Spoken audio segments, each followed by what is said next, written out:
Angela, and I'd particularly like to thank John Furlong and Mark Isherwood and Rachel Price for making it possible for me to be here, encouraging me to do this in the first place, briefing me very well and doing all of the logistics. So thank you. It's lovely to be here with you.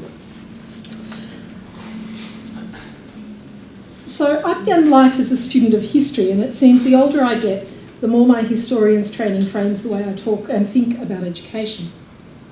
As many of you would know, the UK has a very old and proud tradition of teacher as researcher. And rather than try to reinvent the wheel, I'm going to delve little into this history today, if for no other reason than to remind us that many of the ideas that proliferate in contemporary education policy and practice have long and distinguished roots. Roots that sometimes get forgotten or conveniently left aside when ideas are put to more performative ends. So, to Lawrence Stenhouse, arguably the father of this rich tradition of teacher research in the UK. Eminent Professor of Education at the University of East Anglia, founder of CARE, the Centre for Applied Research in Education in the early 1970s, director of the Humanities Curriculum Project, passionate advocate for teachers as agents and architects of their own practice, and for students as the consequential stakeholders in schooling. As an aside, if you're not familiar with Stenhouse's work and would like to find out more, the CARE website hosts a fabulous archive of his writings that have all been digitised and are publicly available. So I can't make up my mind as to whether Stenhouse would be delighted or appalled by the current turn toward teachers and research internationally. He was a most staunch advocate for the engagement of teachers in and with research, and also of a particular vision of teacher professionalism that saw teachers as knowledge workers, intellectual workers, curriculum workers, and as an embedded part of this as applied researchers. I see some strong parallels between Stenhouse's position on teachers and what we might now think of as teacher professionalism, although that discourse was a bit different in his time, and what our John Furlong has recently referred to as Graham Donaldson's new view of teacher professionalism here in Wales. In his work on teachers and research, Stenhouse repeatedly came back to the idea of judgment. Teacher professional judgment was for him absolutely critical to both practice generally and research-informed practice particularly. For example, consider this quotation, which for the sake of emphasis I'll read to you in English. Please forgive me for the fact that my Welsh is not very good. Language education in Australia is notoriously bad. In providing advice to teachers on how to engage with research, Stenhouse had the following to say. I'd like you to assume the position that any results I present to you are less reliable than your own experience properly examined. That because those results are in terms of general trends and possibilities, they are not reliable for your own experience, so they have to be tested by your judgment. I think measurement should be subordinate to judgment. If after comparing the measurement results with your own experience, you find yourself uncertain of judgment, then basically there's no alternative to doing research in your own classroom. Secondly, results are intended to contribute to your perception of the situation. They are not intended to discriminate one course of action which would be better for you than another. Elsewhere in discussing teacher professional judgment, he wrote, the essence of emancipation, as I conceive it, is the intellectual, moral and spiritual autonomy which we recognise when we eschew paternalism and the rule of authority and hold ourselves obliged to appeal to judgment. For Stenhouse, professional judgment was a critical resource for teachers, both in engaging in and with research and engaging in all other aspects of practice. Furthermore, he saw teachers' capacity to develop and exercise their professional judgment to be a critical marker of teacher professionalism. Furthermore, we see in this quotation the suggestion that in engaging with research, teachers should take what Susan Groundwater-Smith and I have named as a forensic approach to evidence, rather than an adversarial one. The very idea here is that it's all about understanding what's going on, as Stenhouse puts it, contributing to your perception of the situation, rather than obtaining incontrovertible proof that course of action A is better than course of action B. But more on Stenhouse and evidence later. So returning to the question of whether he might be delighted or appalled by where we are right now in most of the Western world around the question of teachers engaging with research, I suspect he would think it was something of both the best and the worst of times.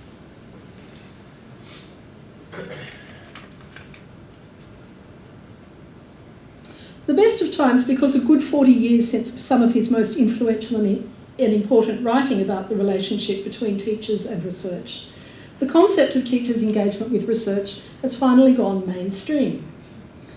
Ideas about the importance of teachers' engagement with and in research are increasingly being embedded in government policy, discussed in relation to initial teacher education and ongoing professional development, by professional associations, research associations, and higher education institutions. The worst of times because the conceptualisation of research and evidence that has come to dominate these discussions, which far from Stenhouse's original vision, tends to be very narrow and view teacher professional judgment as a source of suspicious subjectivity that should be sidelined in the research enterprise rather than the critical resource Stenhouse saw it as. And really this makes all the difference to what it is we're trying to achieve through teachers' engagement in and with research, and it has important resonances for how we go about it. So that was a very long-winded introduction to the argument that I'd like to make this afternoon. I want to suggest that teachers' engagement in and with research can indeed be an important part of striving toward a new view of teacher professionalism, but only if it happens against the grain. In this, I give a hat tip to Marilyn Cochrane-Smith's influential essay, published in 1991, called Learning to Teach Against the Grain, in which she argued for the critical need for us to learn to teach in such a way that we collectively act upon our responsibility to reform, not just replicate standard school practices. In other words, engage a kind of teaching practice that is both transformed and transformative. She observed that the educational orthodoxies of the day put the transformative agenda for education at risk, and thus that teaching with the grain was likely to undermine rather than contribute to this agenda. So I want to suggest in this talk that there are three things that we might think of as aims for teachers' engagement in and with research in the contemporary age. That is, three things that engaging in and with research can do for the teaching profession. And I'm going to talk briefly about these. I'm going to devote most of the talk, however, to the how rather than the what, in the form of three essential and ongoing tasks that I think might get us there. Then, if I may be so bold, by way of pointing to some structures that might sustain teachers' engagement with research, I'm going to draw on two examples from the other side of the world. Not because I want to suggest that all things education hum along happily and smoothly in Australia. Even all the way down there, we are largely at the mercy of the global education reform movement. And from my slightly obsessive reading over the past few months about what's happening in Wales, I'm pretty sure that we're far less courageous than you about what to do about it. But rather because I think that these are two quite distinct examples of where we did manage to get it right, albeit for a time. So, to three key aims for teachers' engagement with research. I'm going to talk briefly about each of these. They're the building of teachers' research literacy, the privilege of teacher knowledge, and the opening up of communicative space. For each of them, I'm going to draw on one important piece of literature that I'd suggest might provide a good way in should you want to read more about this. And certainly, I think Angela said earlier that she's hoping that the slides will be available. I'm very happy for you to have my slides, and there's a reference list at the end that might provide a starting point. So I'm going to start with research literacy. This beautiful diagram, I'm a sucker for a good diagram, always have been, is from the British Educational Research Association Royal Society for the Encouragement of the Arts, Manufacturing and Commerce report entitled Research in the Teaching Profession, Building the Capacity for a Self-Improving Education System. It was authored by Furlong, Mentor, Munn, Whitty, Halgarten and Johnson in 2014. In this diagram, and in the report more broadly, they mount an argument for positioning research literacy as a key component of teacher professional identity. One of three dimensions, along with subject and pedagogical knowledge and practical experience of teacher effectiveness and professional identity. Furthermore, research literacy in this context is said to rely on research-based knowledge, theory and scholarship, along with research-related skills and inquiry. They define research literacy in the report as the extent to which teachers and school and college leaders are familiar with a range of research methods, with the latest research findings and with the implications of this research for their day-to-day practice, and for education policy and practice more broadly. To be research literate, this is the bit I really love, is to get research, to understand why it is important and what might be learned from it, to maintain a sense of critical appreciation and healthy scepticism throughout. This is a kind of research literacy that is very much about researching practice. It goes well beyond the level of research literacy required for initial teacher education students to complete written assignments while at university, and it reaches into the realm of career-long professional learning, raising questions about how well-equipped teachers are to use educational research as an ongoing source of professional knowledge, both reading it and thinking about it and engaging in it themselves.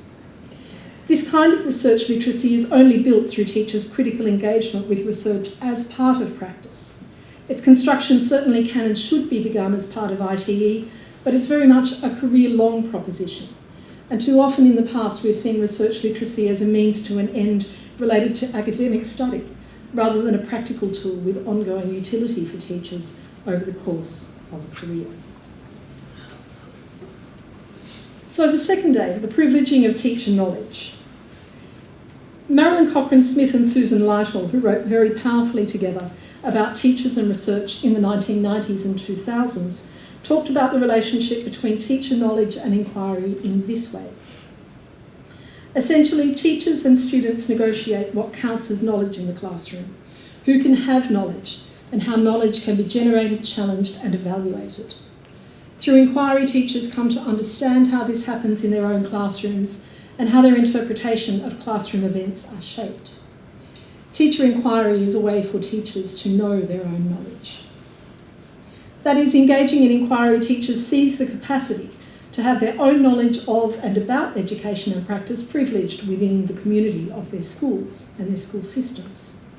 This has a number of effects, including greater confidence in their knowledge, an opening up of knowledge to discussion and critique that goes hand in hand with the inquiry process itself, and over time the adoption of what they later termed inquiry as stance.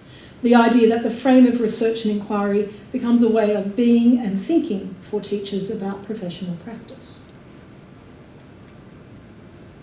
And finally, to the opening of communicative space, a concept that comes from the work of philosopher and sociologist Jürgen Habermas, who developed what he termed a theory of communicative action. So Stephen Kennis, another Australian and one who worked at the University of East Anglia in Stenhouse's time, coincidentally, probably not that coincidentally actually now I think about it, has long worked with Habermas's notion of communicative space in relation to teachers and research. On this he and Wilf Carr have written much, including this. In short, action research is a form of research that seeks to create the kind of communicative space within which practitioners can participate in making decisions, taking actions, and collaboratively inquiring into their own practices, their understandings of these practices, and the conditions under which they practice. Those of you who heard my colleague and friend Jenny Gore speak in Cardiff last year will have heard of the success of quality teaching rounds, which itself is a form of teachers engaging in and with research, in opening up communicative spaces for teachers in which they can have those kinds of conversations about their practice that leads to development and pedagogical risk-taking. So this then is the third aim, the creation of such spaces through engagement with research. So given these three important aims, how do we get there? I want to talk about three ongoing tasks that I see as critical to helping us along. First, reclaiming the notion of evidence-based practice from narrow conceptualisations of evidence and claims of what works that have infected it over the past decade. Second, embracing complexity and uncertainty, recognising and owning and in fact celebrating that education is a messy and human business, that it's not a simple case of inputs and outputs, and that using these not only is a mode of being but a catalyst for collaboration and learning. And third, repossessing professional judgment from ideas that say it is subjective and untrustworthy and to be treated with something of suspicion, putting it to work in the name not only of teacher professionalism but also of teacher and pupil learning. So first of all, reclaiming evidence-based practice from narrow conceptualisations of evidence. I want to suggest here that there's absolutely nothing wrong with the idea of evidence-based practice. Teachers have a wealth of evidence to hand as a consequence of their work. From student work generated in the course of teaching and learning, to assessment tasks, to systematic reflections on their practice, to externally generated test scores, and so on. The idea that teachers might base the 1,500 or so decisions they make each day on this evidence is not contentious. Indeed, that's the way that good teachers have always functioned. In recent years, however, in the UK and elsewhere, the evidence said to count in evidence-based practice has become narrower and narrower.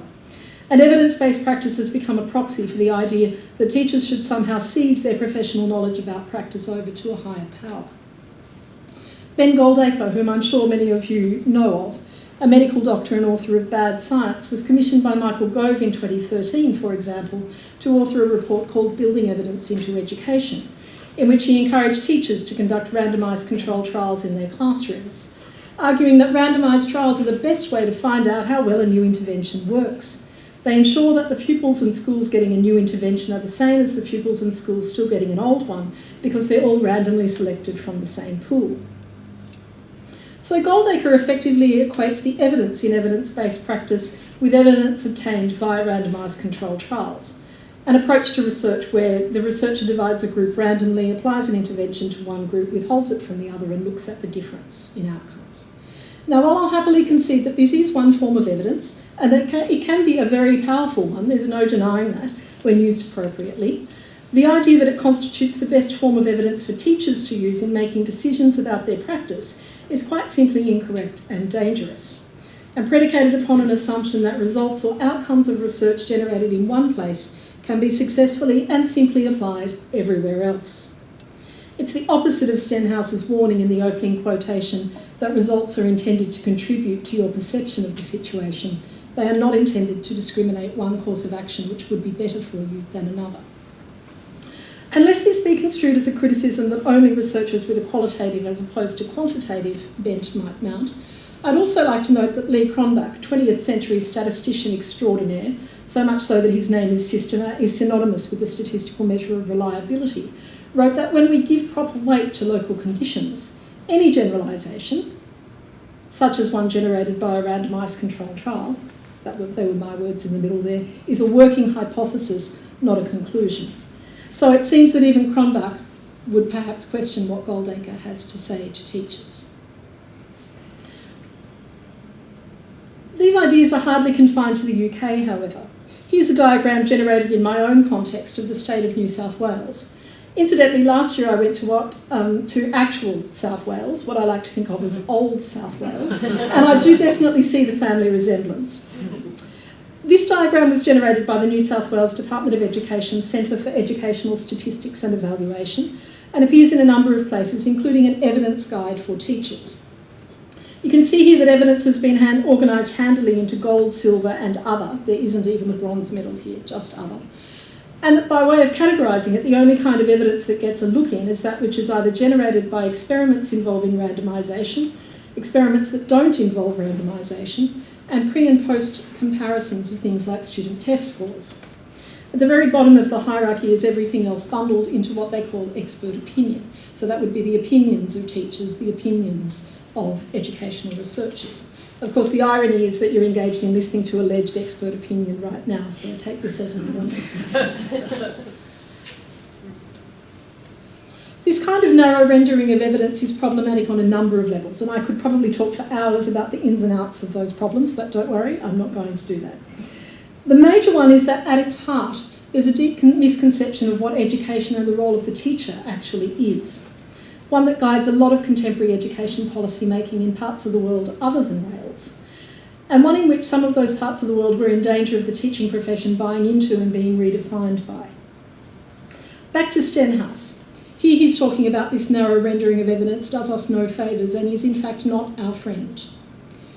He says, personally I am satisfied that the application of this so-called psychostatistical paradigm in education research provides no reliable guide to action, although it may contribute a little to theory. It has to assume, as agriculturalists assume in treating across the field, consistency of treatment throughout the treatment group, but it is the teacher's job to work like a gardener rather than a farmer, differentiating the treatment of each subject and each learner, as the gardener does each flower bed and each plant. That when we think about the role of the teacher, the important thing is the differentiation. We're not trying to apply the same treatment to everybody. That's not how it works. So here's the crux of it. So much of the work of teachers is about differentiated practice, then bending over backwards to generate so-called evidence of what works is deeply counterproductive. For as Diwylliant has been known to say, everything works somewhere and nothing works everywhere.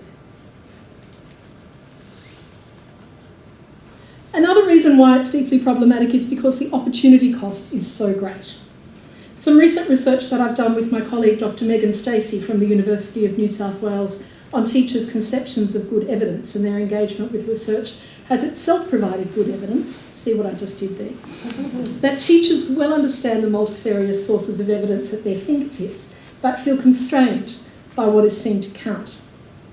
As Anne, that's a pseudonym chosen by him, a deputy principal in a New South Wales public secondary school told us in an interview, good sources of evidence of my practice are all going to be different, they're all going to be ephemeral, they're all going to be very individual in that fleeting, ethereal, flash in the pan and gone stuff. You can count that, but you can't data it. You can't pin it to a wall and go, look, I can't put that on a spreadsheet and go, you know, I don't know how you data that. So in summary, reclaiming evidence-based practice involves moving from these narrow conceptualisations of evidence about what works to valuing rich contextualised understandings of evidence, recognising that different evidence comes from different sources and matching the purpose of the research, the questions that we ask, to the evidence. It might also help if we could shift from a focus on evidence for performative accountability, that is the requirement to be constantly demonstrating effectiveness, to one on evidence for what Honora O'Neill has termed intelligent accountability, the kind of accountability that sees us as a profession authentically accountable to our communities, including our students and our colleagues. And finally, and related to both of these, a shift from a desire to use evidence to prove the rectitude of one approach over another in an adversarial way, to a more forensic approach that seeks to foster a deep understanding of practice in context.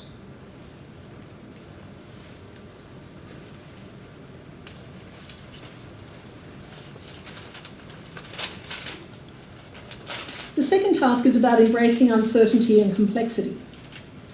Sociologists have long recognised the drive for certainty as part of the human condition in our troubled times.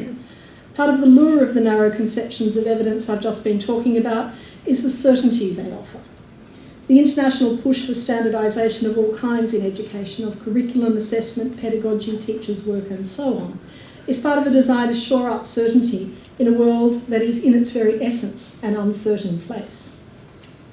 So often we seek to strip the human dimension away, to teacher-proof the curriculum and the classroom, to guarantee consistency in teaching and learning as if there was consistency in students. And as my friend and long-term partner in crime, Susan Groundwater-Smith, and I have written, and I quote this not because I'm so arrogant to think I have the last word on it, but rather to acknowledge that a lot of the thinking that I've done about this over the years has been done in concert with her. In relation to the uncertainty of our times, eliminating the human dimension of education is not the answer. A more generative response would be to recognise that within this complexity, a teaching profession that understands what constitutes good but varied evidence of learning and how to engage in true evidence-informed practice, building complex pictures of student learning to inform their judgment and decision-making is in fact critical. So rather than seek to eliminate the human dimension of education, I want to suggest we might aspire to what the physicist James Clerk Maxwell, whom I'm reliably told is the greatest physicist between Newton and Einstein. Sounds like he just got picked by Einstein. It's a bummer for him, but anyway. What he called thoroughly conscious ignorance, and which he argued was an essential condition for breaking new ground in any endeavour. This is the state where we move from not knowing what we don't know to being conscious of what we don't know and claiming it. Thoroughly conscious ignorance is deeply unpopular in these times of preferred certainty and performativity. Admitting what we don't know can make us vulnerable, can open us up to accusations that we're part of the problem of teacher quality or lack thereof, can make us feel or fear that we're not on our game. Part of the key to becoming comfortable with thoroughly conscious ignorance lies in recognising the importance of the kind of collaboration that values different expertise as different but equal. In relation to initial and ongoing teacher education, I'm talking here about school-based and university-based teacher educators inhabiting each other's castles, and I know you do a lot of that here in Wales. To use the metaphor coined by Bridget Sommick in a 1990s paper on the power of partnership in action research, something that I'll return to a little in a moment. Seeking to develop authentic communities of practice within and across schools could also be a useful strategy here. And again, I know that you're engaged in some of this here in Wales. While it's fashionable these days to call any group of 2 or more teachers working together in any capacity a community of practice, or it certainly is where I come from, Levin Wenger's model of communities of practice sets out joint enterprise toward a substantial goal, mutual and substantive engagement in the practices that characterise the community, and a strong sense of shared repertoires of practice as the key tenets. These are robust and demanding commitments, and they don't come about by happenstance. They take time and determination to develop. Done well, however, they're the kinds of things that are easy to say, but really, really hard to do. Done well, however, they maximise the potential of the communicative space, which I earlier suggested might be an aim of teachers' engagement in and with research. And then finally, repossessing teacher professional judgment from arguments that it is subjective and thus unreliable and untrustworthy. And I use the word repossessing advisedly here. It's more than reclaiming. Professional judgment is, as I argued with Stenhouse earlier, a critical resource. Furthermore, it belongs to the teaching profession and we need to get it back. In his seminal article entitled The Teacher's Soul and the Terrors of Performativity, a cracking read, if not an entirely uplifting one, Stephen Ball talked about a value schizophrenia that had come to plague the teaching profession. He said a kind of value schizophrenia is experienced by individual teachers, where commitment, judgment and authenticity within practice are sacrificed for impression and performance. Here there is a potential splitting between the teacher's own judgments about good practice and students' needs and the rigours of performance. This was something that Megan and I found quite consistently in our recent research too. It's there in Deputy Principal Ann's observation that you saw earlier, that you can't data what he felt really mattered about his work. And manifestations of it were scattered amongst the 21 interviews we conducted and the 400 plus surveys that were completed as part of that project. For example, here it is from Dorothy, who prior to this in her interview had railed at some length about standardised testing results and the impoverished version of evidence of anything they constituted in her practice, but nevertheless the evils to which they had been put in her school and cluster of schools. When asked what she thought constituted good evidence of practice, she took a deep breath and said, well, you have to look at the numbers. You have to have that evidence because in the end you're going to have your P&D. That's a performance and development review that all Australian teachers, most Australian teachers have once a year. And they're like, well, why are you doing that? You have to show something. You can't just go, well, I think this, because sadly it's not good enough to say I think this. You've got to have the numbers. You've got to have the proof. It's like with everything. In Dorothy's words here, we see the splitting between teachers' own judgments about good practice and students' needs and the rigours of performance that Ball wrote of in action. The thing that strikes me here is that for Dorothy, there's nothing between the numbers contributed by external measures and Phil Pinion. It's either the numbers or I think this. And she was by no means alone amongst the teachers we spoke to. My suspicion is that many teachers have been conned by endless moves towards standardisation into feeling that there can be nothing rigorous or systematic about their judgment, that in order for evidence to be valid and reliable, it needs to be generated elsewhere in numeric form. But at the end of the day, we need to remember that no matter how sophisticated a tool can be developed for measuring educational outcomes, there is always judgment involved. To put it in quantitative terms, student learning outcomes, pupil understanding, whatever it is that is a thing that we think constitutes a thing that we'd want to measure about education that's worth measuring, it's always a latent variable, meaning you can't observe it in the raw. You can't measure it in the same way you can measure hemoglobin levels or heart rate. It requires proxies and indicators, and these things require human judgment. The second thing is that measurement always comes with error. The error might be well hidden when it's nestled within the numbers, but the numbers don't make measurement error-free. Now, this doesn't mean that we throw out the numbers any more than we throw out the words. It means that we need to understand the role of judgment in the amassing of the numbers and in the using of the words or the observations or whatever those other tools might be that we're using. Understanding the role of judgment in those, and rather than trying to bracket it out, trying to understand how things are different in different contexts. So, and I suspect you're better placed in Wales to do this than in most, but if not all the rest of the world, what would it take for us to repossess teacher professional judgment? Well, I think it needs to be about working together to first of all place judgment front and centre, to have conversations about the place of teacher professional judgment within the broader project of teacher professionalism. And I think the responsibility for that lies with all of us, whether we're school leaders, teacher educators, teachers, policy makers, educational researchers, journalists that write about education, or anyone else interested in education. Because language matters and discourse matters, and the only way that we change it is to change the way that we talk about things. But it can't end there. To really become a critical resource for the profession, teacher professional judgment needs to be deliberately built, honed and consolidated. And fortunately, collaborative inquiry provides an ideal vehicle for that to happen, and for teachers to learn to trust in their own and their colleagues' professional judgment. And so finally, I want to point to some structures that might support teacher inquiry and teachers' engagement in and with research. And to do this, as I mentioned earlier, I'm going to very briefly sketch a couple of quite different ways that we've managed to do this in Australia. I'm not going to go into great detail on either. They've both been quite well documented in publications, and if you're so interested, then I'd encourage you to read some more about them. The first one is the network. Can't get my slides out of sync. The Coalition of Knowledge Building Schools, which was a network of schools and friends, mostly the education arms of cultural institutions, like the Australian Museum, Taronga Zoo, which is our major zoo in New South Wales, and the New South Wales State Library, was supported by my own university, and it ran for roughly 15 years, from about 2000 to 2015.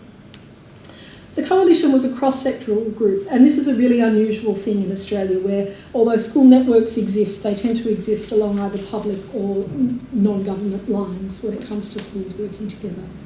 It was a grassroots, ground-up network that was supported by the university, which provided a physical space to meet in and access to academic expertise, but it was fundamentally driven by the schools. It utilised different models of academic partnership over time, but again, always driven and invited by the schools. This was very much about the teachers conducting research, about the schools engaging in thinking about what it was that they wanted to investigate, and then inviting academic partners in to support them in ways to make those things happen. While many of the schools in the coalition began their commitment to teachers' engagement with research through a project in which they were involved, and sometimes those projects were externally funded, over time for all of the schools, a move came to the point where engagement with and in research became part of the way that we do things around here. In other words, they started to adopt inquiry as stats in the way that they engaged in educational practice. The aims of the coalition, and you can see them on the screen behind me, were about capacity building for the teachers and schools involved in terms of research literacy, research skills, and the collaborative sharing of their work. Over the years, teachers in the coalition schools worked together to shine a spotlight on a range of practices within their schools, from investigating students' experiences of different educational innovations that had been implemented within their schools, to taking a particular focus, such as on assessment or pedagogy, and investigating practices systematically over the course of a set period, sharing their findings with each other as they went. At the other end of the spectrum, the Innovative Links Between Schools and Universities project involved over 100 schools in a consortium of 14 universities nationally, along with employing authorities for public school teachers and teachers' unions. Within the project, schools and universities were organised into geographically based hubs known as roundtables, which met regularly over the course of the 3-year project and provided a forum for networking and for the sharing of work. The project was focused on inquiry-based professional learning for both teachers and university-based researchers. So the idea was that this was a source of professional learning for everyone together, learning from and with each other. It utilised principles of teacher research which give precedence to the research questions within the school setting rather than within the academic environment, so beginning with those questions that were naturally generated around practice within schools. Research grounded in principles of collaboration and democratic research processes, both in the development of research processes and in the interpretation of research data. And finally, action-oriented research, so practical research intended to improve educational practice. Essentially, schools focused on engaging with and conducting research related to one of 7 broad areas identified by the federal government as sites of reform at the time. These were literacy, the middle years of schooling, post-compulsory education, curriculum statements and profiles, National Equity Program for Schools, Aboriginal education and the education of girls. So you can see there that they were very broad areas, and within those schools identified one that they thought was worth focusing on and then thought about how it was relevant to them and what they wanted to do within that. The large-scale evaluation of innovative links conducted by Anna Yateman and Judith Sachs over the course of the project and at its conclusion, along with published research out of the project itself, suggests that it was highly successful in both capacity building within schools and, in the words of Grundy, Robeson and Tomazos, interrupting the way things are in schools to the advantage of both teachers and students. So while these two examples are on the one hand very different, they also share some commonalities in terms of supporting teachers' engagement in and with research. They both, for example, highlight that this work takes a sustained commitment from all involved in terms of both time and funding. While the coalition was essentially an unfunded network, individual schools provided funds to support teachers in their research work, from release time to paying for the time of academic partners who provided professional development and support, to funding for sharing teachers' work at conferences and seminars. Innovative Links, on the other hand, was funded to the tune of approximately $1 million Australian per year, which sounds like an absolutely tiny amount these days, but it was almost 20 years ago. No, it was almost 25 years ago, in fact, and that provided approximately 7,000 Australian dollars per school per year, which the equivalent today would be about £4,000. So essentially not a huge amount of money for each school, but enough to actually allow teachers to be freed up to engage in this work. And to travel and to share their findings with each other. The second is about the development of robust partnerships between teachers and academic associates or partners. Historically in Australia, and I'm not sure, this may be very different here in Wales, these relationships have been fraught. And while the evaluations of initiatives such as these highlight that things didn't always run entirely smoothly, the broader commitment to working and learning together was a highlight of both of these structures. The third and fourth are placing at the centre of the notion that teachers' engagement in and with research is a powerful form of both professional learning and development, and professional formation and renewal over the course of a career. In both cases, the process was far more important than the end result, although the end result also made a powerful contribution in many cases. In both cases, local knowledge and concerns were privileged, becoming the focus of research and professional development processes. This was not a case of university academics going to schools and saying, I'd like to do some research and will you become participants in my research? This was about it working in the opposite direction and then a reflexive relationship developing between the two. In the case of the coalition, schools discerned what next on the basis of their own interests and needs. And while schools chose to work together where they found common ground, this was by no means a requirement, so it was very much an organic thing.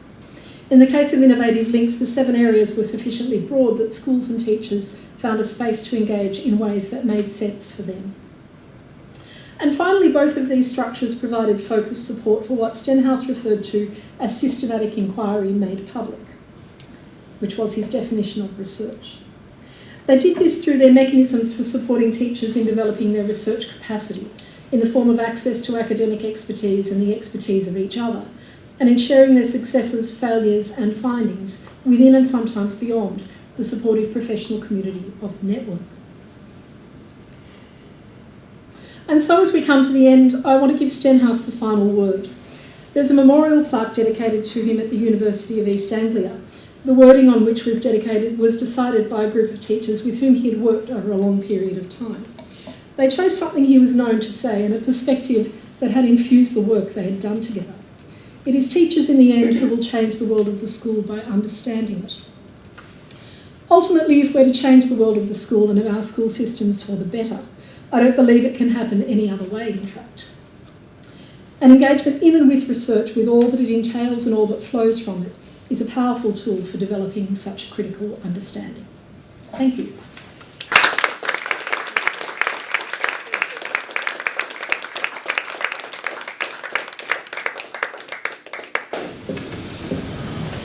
Plenty of food again for thought there, and I'm sure colleagues you have at least 1 or 2 questions that you'd like to ask whilst we have our international guest in the room, so it's over to you. How you doing? Very thought-provoking talk, thanks very much.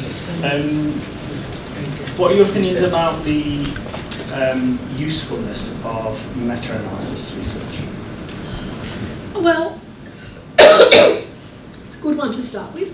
I don't think that meta-analysis research is inherently not useful, but I think when we engage in a meta-analysis research, we need to be clear about what it is that we've actually measured and about the limitations of that research. And it's very fashionable in Australia at the moment to make decisions at a classroom level based on meta-analysis research.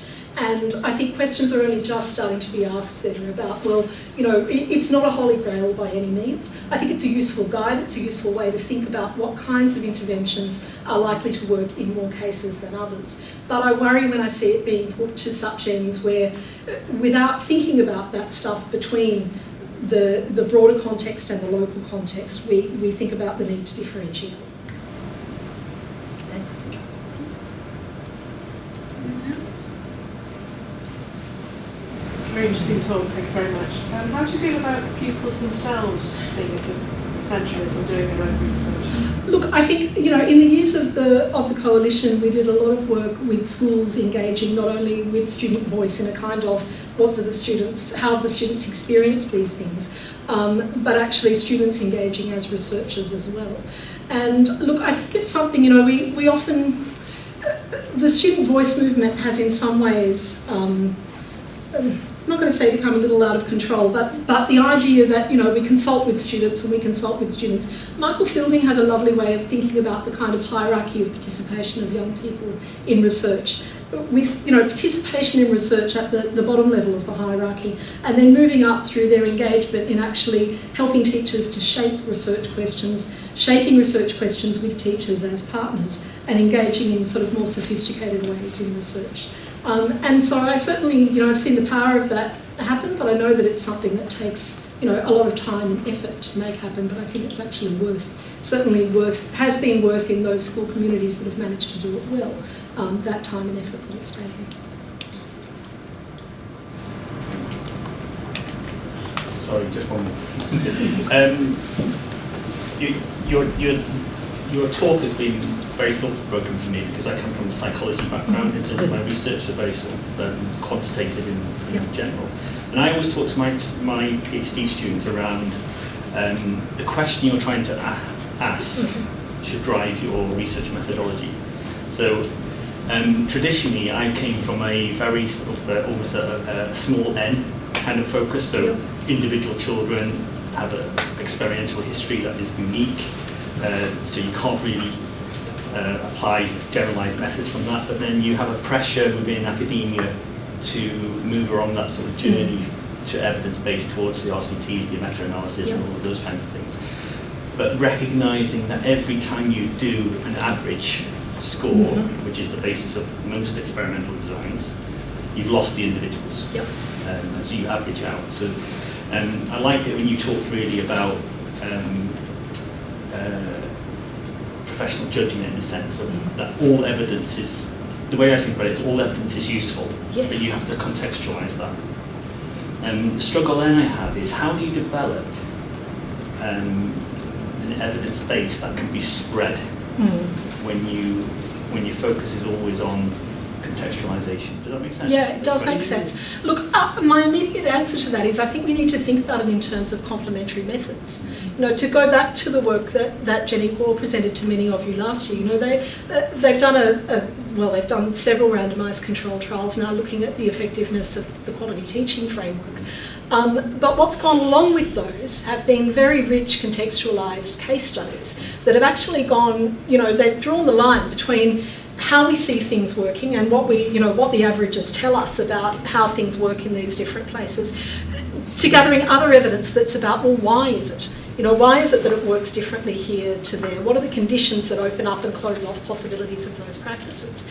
And I think sometimes we get a little too, and I include myself in this, I think sometimes we get a little too kind of stuck in our ways in terms of the research methods that we use, and unwilling to think about the complementary ways that we might use different sources of evidence.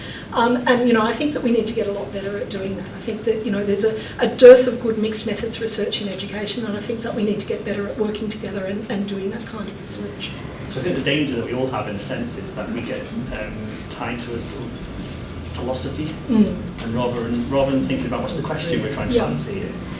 And that should drive. So if we want to know someone's opinions about something, then qualitative work is probably more appropriate. But if we want to know other stuff, then we need to use other methodologies. And it's not that that's good, that's bad. It's actually part of the big picture, isn't it? And about matching the questions to the kind of evidence that you collect, and recognising that decisions about the methods that we use come after all of the other questions. About, you know, what are my beliefs about knowledge, about the way that education works within. After we've answered all of those questions and got to our research questions, then we think about what the methods are. And it might actually be that using a range of different methods is going to be a better way than just going to the one that we tend to gravitate towards. Yeah. Hi. Thanks, Nicole. I'm just trying to articulate my question. It's not very clear, but one could have, and this is actually building on some of Carl's questions really, one could have interpreted your talk as a railing against quantitative methods, railing against randomised controlled trials, railing against Ben Goldacre. And I know that's not true, but what I want you to do is to actually explain to me, here I am, a class teacher in a particular classroom, and I have this evidence of purportedly what works that comes from a very well conducted randomised controlled trial. Can you spell out what you think I do with that, that preserves both the integrity of that evidence, but it's a generalised evidence, and my integrity as a practitioner with these kids in this classroom? Can you? Because for me, it's actually trying to understand that process of how how it can be of use to me. And you're not saying throw it all out. No. It is there, and it is powerful in certain sorts of ways. But I want you to articulate how you expect the good practitioner to use it. Okay, so I think it goes back to Cronbach's words about any generalisation is a hypothesis when context is taken into account. And so what I would say is that, sure, we might have this research evidence that's generated elsewhere that says that, you know, path A is better than path B. Okay, well then bring that into my classroom and let's have a look at path A. But then at that point, I design a way of collecting evidence from the students within my class, a range of different types of evidence that might demonstrate their understanding of the concept that I'm trying to teach them, that might reflect their experience, the way that they feel about themselves and about their learning in the context of that particular learning opportunity. Put those things together and work out from that whether in fact that particular intervention that's meant to be the one according to that externally generated evidence is actually one that works well for these children at this particular time in this particular place. So I think we need to think more about how we use that evidence that's generated outside and bring it into the classroom. But as Stenhouse said, the only option for you is to conduct your own research in your own classroom. Because as a researcher, he presents to us, you know, here's what my research says, but you go out and find out how that works in your own context. But how do you weight that? How am I going to weight that? Here is this powerful RCP knowledge against my 20 years classroom experience. Well, I mean, how do you like? But that's the challenge of best practice. But I'd actually back your 20 years classroom experience, if not over, then on the same level as the RCT that I've designed and run. Really, I mean, let's come into conversation about that, because I don't think it's that the evidence that's out there actually trumps the evidence of experience. So, you know, I don't rank one more highly than the other. I think we need to be in, you know, we need to put those things into tension and actually, you know, work to figure things out, because everything works somewhere and nothing works everywhere. Nicole, you mentioned about, you know, semantics, and one of the things that always concerns me is how the word research is bandied around. And I don't think it's at all helpful. You know, like I'm going to take half an hour out of this and I'm going to do some research. Really? No, you're not. You're going to look at your neighbour, or you're going to think about that didn't work and I better do something different. So, what words should we be using? I care very much about teachers and teacher professionalism. That's the thing I've cared about sort of throughout my professional life. Yeah. But I don't want every teacher to be engaging in systematic inquiry made public for it to be called research. I really don't. I want them to be intellectuals, I want them to think, I want them to engage with research. Yeah. So can you help me, please? Help me out of this. Look, What words can we use? Well, I think that there's absolute power in the Cochrane, Smith and Lytle notion of inquiry as stance. The idea that we use an inquiring lens on our practice. And it doesn't mean that I need to take half an hour out and do some research now. It's about the idea that we educate teachers right from the very beginning in their initial teacher education to be asking critical questions of their own practice, so that it actually becomes part of the way that they engage in that practice. And then it might be that they move from there into kind of systematic inquiry made public as they move into schools. But you know, if they've actually got that kind of orientation to inquiry as part of just what they do every day, you know, and I think, you know, we naturally as a profession tend to be inquirers, because most teachers, or most good teachers anyway, are constantly thinking about, you know, that thing that I'm going to do next week with the kids, and I did it last year and it fell a bit flat because, you know, so how am I going to change that? What will I move about it? You know, helping them to understand that as a really important resource for their own professional development and formation over the course of their careers, I think is an important one. You know, Susan Groundwater-Smith and I have talked about it as inquiry-based professional learning. And I tend to like that kind of term, the inquiry-infused thing, a little more than research. And it worries me as well that we're, you know, the way that we use that kind of language. I mean, in the project that Megan and I have done the first little bit of at the moment, one of the things that we did out of the interviews was gather a whole lot of terms that we heard a lot, things like effect size and value-added measures, and ask the teachers in the surveys, you know, how well do you think that you know about these things? And we found that, you know, something like 80% of them reckoned that they could confidently explain sampling error to a colleague. Now, I actually don't believe that, but I think that there's something going on there that means that many teachers feel like they need to subscribe to these things. And so that's what I meant when I talked about thoroughly conscious ignorance, you know, recognising that it's actually okay not to know that stuff. There are people that can explain to you what sampling error is and why you need to be a little bit wary when you look at this thing that looks so exact over here. Thoroughly conscious ignorance might help us to actually recognise that I don't need to have that expertise. I don't need to be a researcher. That's not my job. I am a teacher. There are other people who are researchers. We come together and share our expertise as different but equal. Thanks. Does it also link to the definition of evidence and the comparison between sort of research evidence and your 20 years experience evidence and what you do in the classroom as well?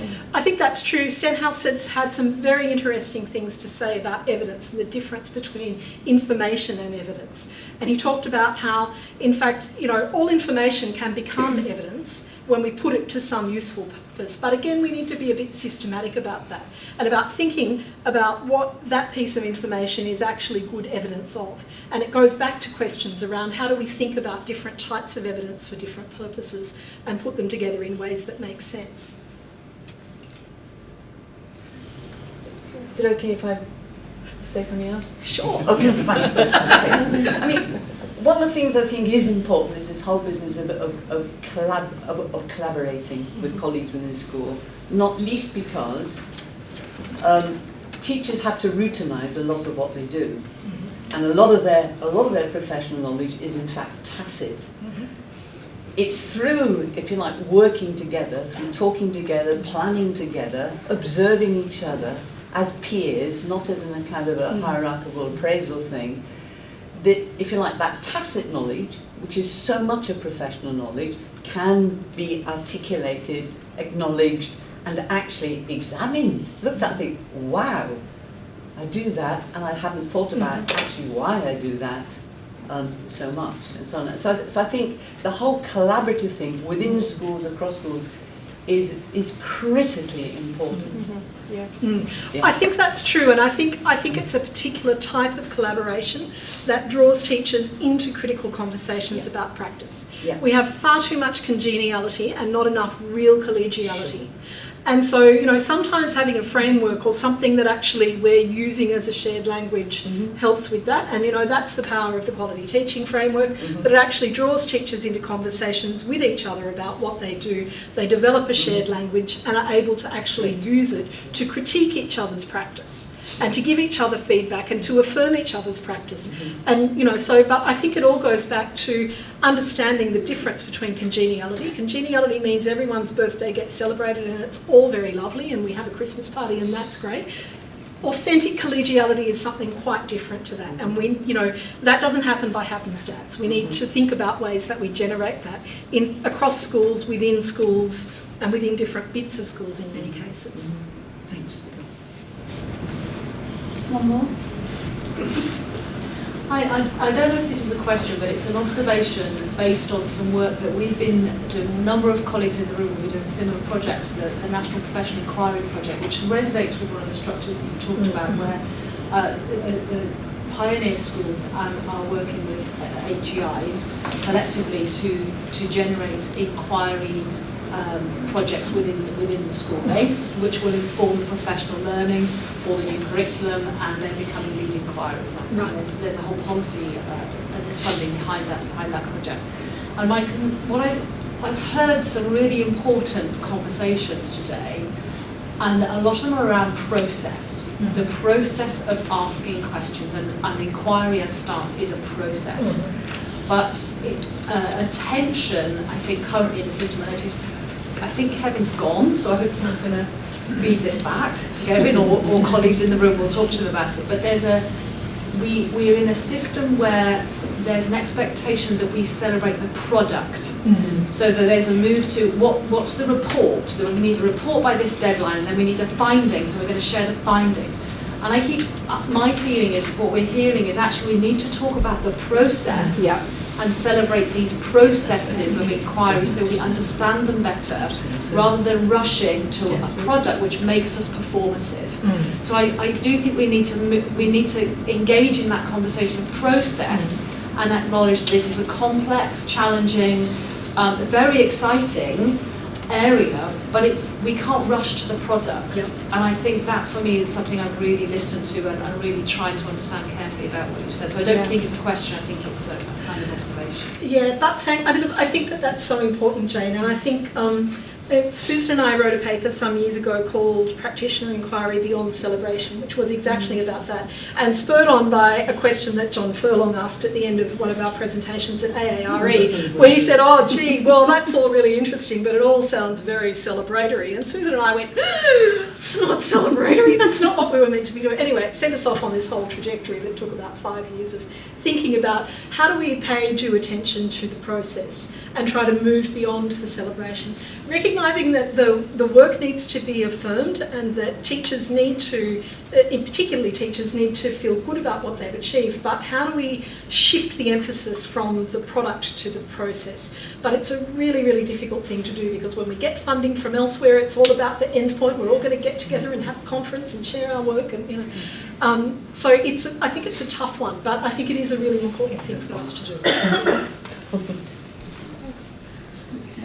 thank you ever so much.